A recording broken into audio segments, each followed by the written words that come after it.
module is about an introduction to the course. It's a overview of fluid mechanics and what basic ideas we need in order to learn fluid mechanics. This is covered in chapter 1 from the textbook, especially sections 1.1 to 1.6. So let's just jump right ahead into our topics. The first one that I want to discuss is that it's the idea that all matter is made up of molecules. Well, atoms and molecules. Let's just say molecules. Okay. And we know that matter exists in three states. We call them solid, liquid, and gas. Okay, the three states of matter. And liquid and gas are collectively referred to as fluid. We'll see why they are called fluid. And this course, of course, is to understand the dynamics and statics of that, which is together called fluid mechanics. Okay, we are here to learn fluid mechanics, and before we start doing that, we need to understand what does the word fluid means, how does it differ from a solid, and what are all the things that we are going to encounter in fluid mechanics. Okay, so let's begin by asking the question, what is a solid and what is a fluid? What is a solid and what is a fluid? Well, colloquially speaking, when do you say something is solid? Like, how is this dress solid? Meaning it's really stable, or something that doesn't change, or something that's not easy to change. The word fluid is used in a context like the situation is fluid, like this COVID situation is very fluid, it changes every week, every day. So that gives you a clue into what really we mean by solid and fluid.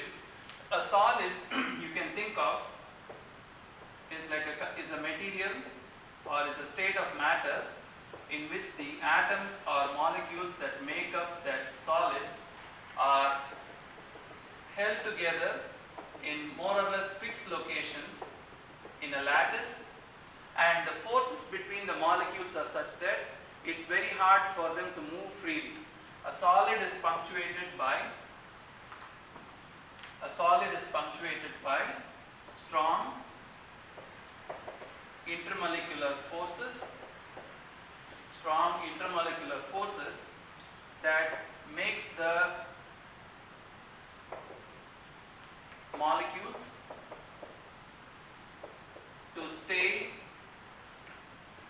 in relatively fixed positions,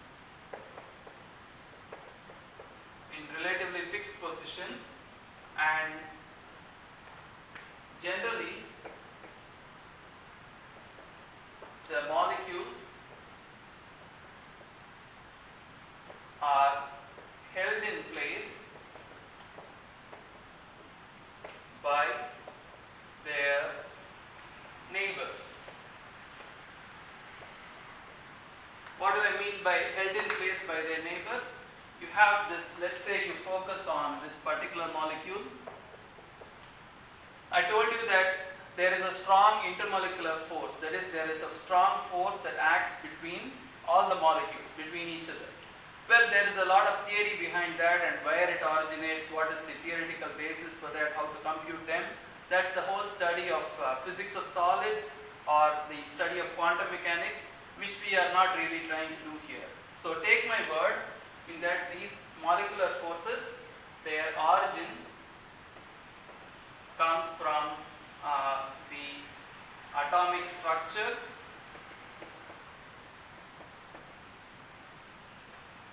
molecular structure, and the basic forces in nature. Let's just say they exist, they are very attractive, and they are very strong when their molecules are very close to each other. Okay? So if you think of this particular molecule, the force that acts on this molecule due to its neighbors, it's pretty strong. Of course, it also attracts its neighbors. So what happens is, if I try to displace this molecule, or if I try to pull this away, as this is pulled out, the neighbors exert a restoring force, like they all kind of pull it back, so that it's very hard for this to be displaced from its location. So what happens as a result is that each molecule undergoes some motion, but its motion is restricted to vibration or random motion near where it's actually located. That is, if this is its location, it doesn't go very far off, it just oscillates around that position. Okay, it's like kind of grounded there. It has very little mobility, like if I'm anchored here, all I do is I can just move around where I am. I can't take a long walk. Okay, so this is what makes a solid. So as a result of their strong intermolecular forces, they hold together really well. That's what makes them a solid. They hold together really well. Okay, their form is not easily changeable. Okay, so if you take a solid, let's say you have a block of iron sitting on a table or a surface, and you apply a force that is parallel to the bottom surface. So you apply a force that is parallel to the top surface. So if this is your top surface, you are applying a force that is parallel to the top surface. We call such a force as a shear force. This is parallel to the surface,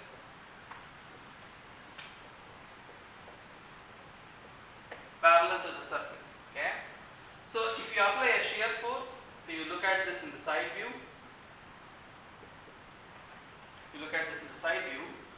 I apply a shear force.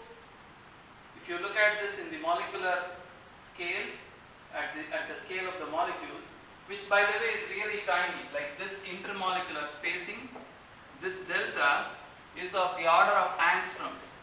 Angstrom is 10 power minus 10 meters, or 1/10 of a billionth of a meter.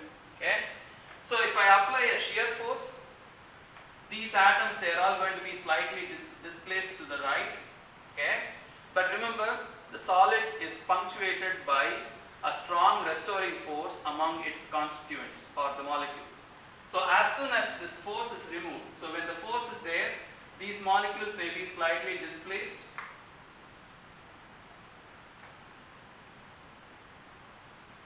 Okay, they may be slightly displaced, and you get a form that is slightly different from the original shape, or in other words, you deform. Deform means changing the shape, changing the form. Okay, you deform the solid by applying a shear force. Now, if you let go of the force, that is, if you remove the force,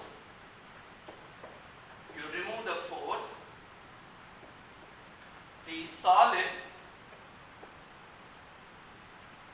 goes back to its original shape,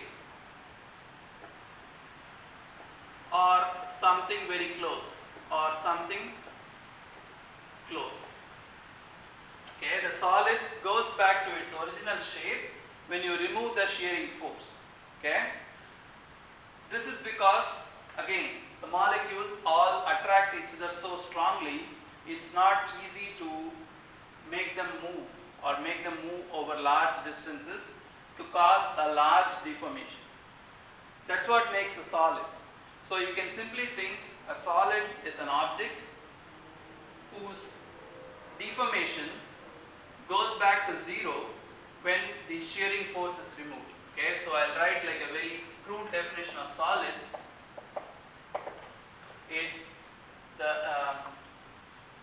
A solid restores to its initial state or shape when the shearing force or it could be a deforming force is removed. It goes back to its original shape. Not only that, there is also a lot of resistance to deformation. It's not like if you apply a force, it will deform a lot. It might deform very little depending on the material. Like for example, iron, titanium, wood or any other type of solid, they may deform differently depending on the applied force. So that's the whole study of solid mechanics, which we are not trying to do here. But what we are really saying is, a solid is something that deforms, but its deformation is reversed or restored when the shearing force is removed. Okay, so let's keep that definition or the description, and then switch our attention back to what we want to do, which is a fluid. Okay, we are going to now think of a fluid.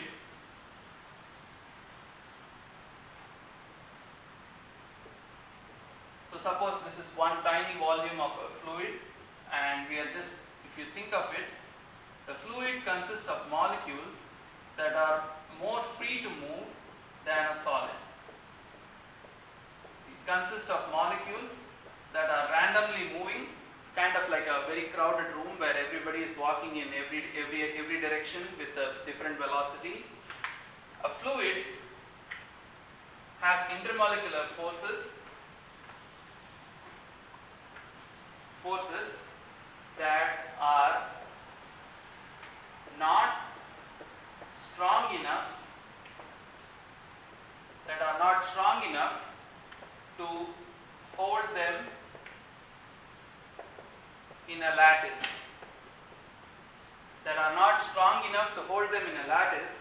As a result,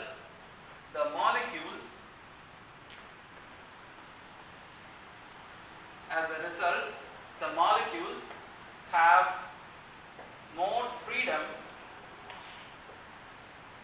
to move around,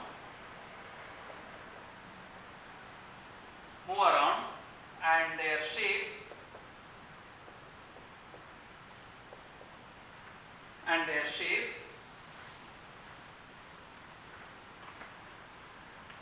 shape is not as well defined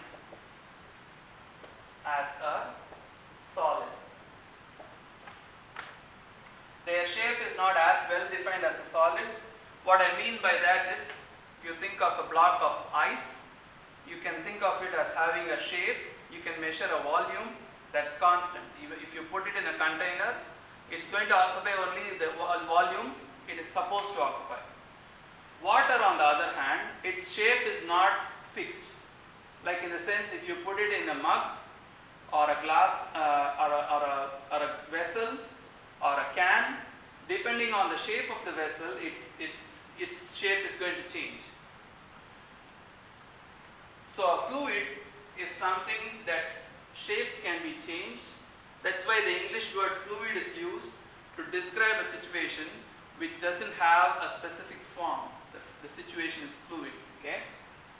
So the intermolecular forces are not strong enough to hold them in a lattice. The molecules have more freedom to move. So in this room, think of everybody is just free to move within the room.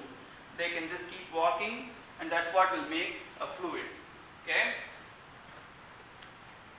The molecules have some attraction to each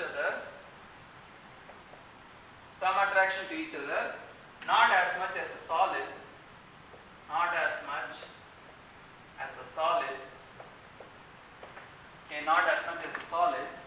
but enough to make the fluid act collectively. That is, if you pour water from a mug onto another mug, the molecules still have some attraction to each other, so that they drag along their neighbors somewhat. They don't perfectly carry them, but they do take some molecules with each other, so that they still flow together. Like you can see It's not that when a river is flowing, every molecule runs in every way and then you have no water left behind. It doesn't happen spontaneously. What you have is a river moving collectively. They all flow together, like we can say in English, feathers of the same flock, feathers of the same bird flock together, something like that. Anyway, but the molecules have attraction and that's what makes them flow together. So if you come back to the same experiment, instead of a solid, let's say we have a liquid here like water, and we apply a shear force and we watch the liquid deform. What do we get? So when we do the same experiment with a shear force, if you watch the deformation, okay, you apply for some time. You apply a constant deforming force for some time. What happens is, as long as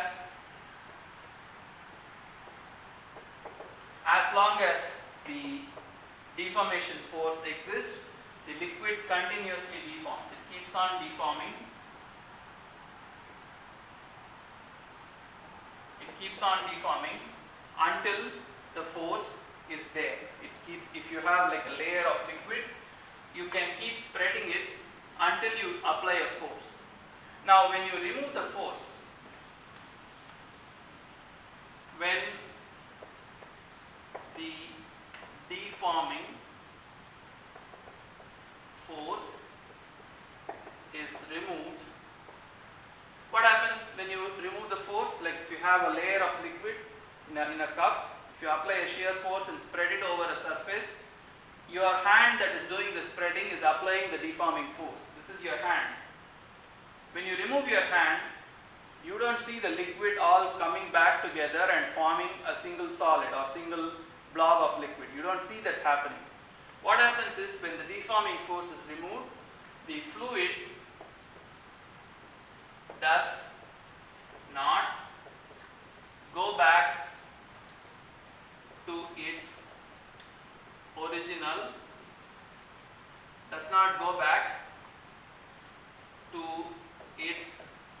original, shape.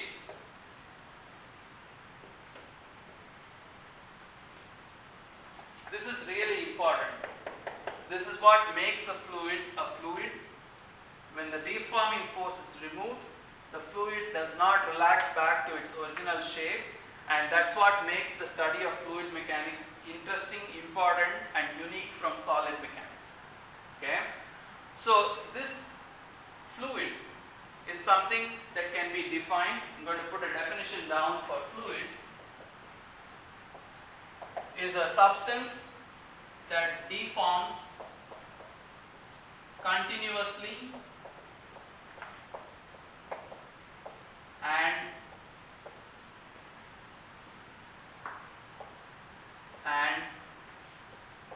irreversibly. It deforms continuously and irreversibly when subjected to a shear force. This is a definition that is also given in the book in maybe slightly different words, but the idea is a fluid deforms continuously when a shear force is applied on it. If it doesn't deform, like if you take water, you have ice, liquid water and then steam. Let's talk about ice and water, liquid water. Ice is like a solid. Okay, if you are somewhere in Antarctica, it's rock solid. It behaves like a solid. Water, on the other hand, is a fluid.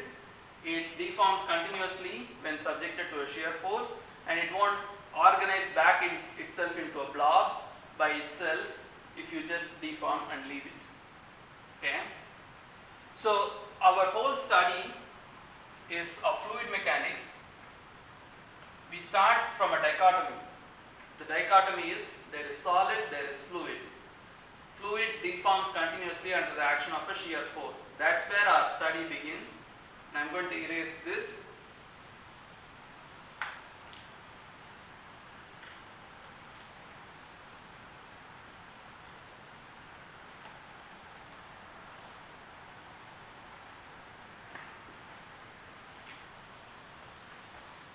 So we start our study of fluid mechanics by recognizing that matter can be put under two bins, solid and fluid, and this is what we are going to do in this course, or understand how fluid behaves.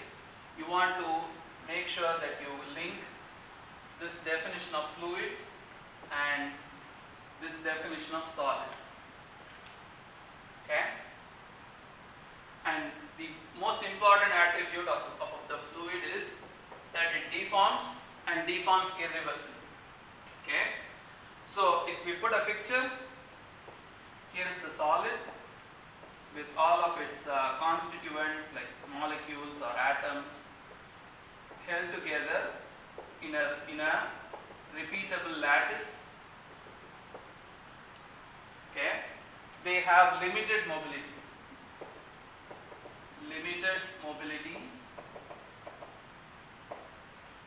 And you can think of the fluid where the molecules have more mobility, more mobility,